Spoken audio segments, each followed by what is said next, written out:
There is one last thing I wanted to show you guys here, is just how BluePoint would actually respond to that exact same scenario. I have reverted the machine back to a clean machine. Let me go under control panel here. You'll see that I'm still running as a standard user, password protected, with user account control. You can see it prompting me there. So same old situation as we were in just a few minutes ago, except for BluePoint is installed here and ready to go. So what I'm going to do is let's go ahead and, well, before we open up our browser, let's open up Process Explorer here.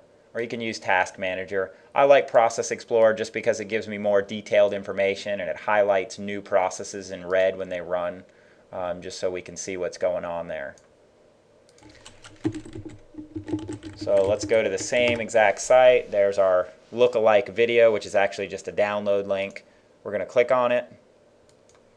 We'll click Run. And again, you want to watch Process Explorer here. Run. Bam. Now you can see nothing new hit Process Explorer here.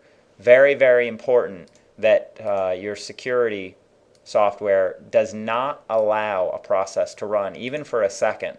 I've noticed just looking at a lot of the security software out there in our lab that they actually allow processes to run code.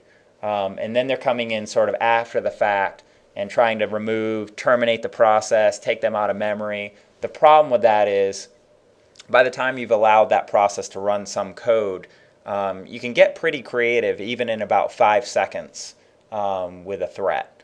You could design a threat that in 5 seconds simply turns off your security software, starts modifying the registry, starts being very creative and making a lot of changes on your system. So it's very important that your product is able to actually stop these things before they run. As long as you stop the process from even running any lines of code or executing at all, they don't even get a chance to attempt to attack your system or maybe even your security software. So again, very important.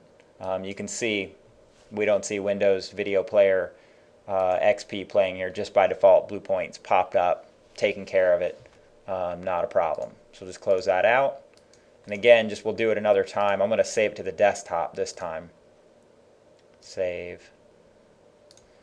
So we've got it on the desktop. You see a couple processes spawning. That's just normal Windows stuff.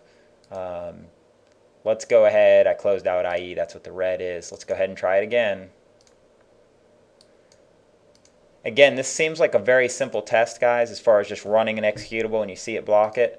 But the odd thing is out there, out of maybe 25 products that I've looked at in the past 30 days or so, there's probably less than 2 or 3 products that are capable of actually stopping a process before it executes, before it's allowed to do damage at all.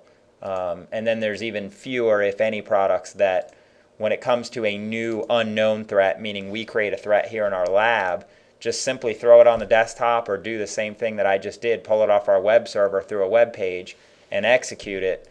They're just not catching these things a lot of times. So that's it. That's it for our demonstration today. Thanks for watching.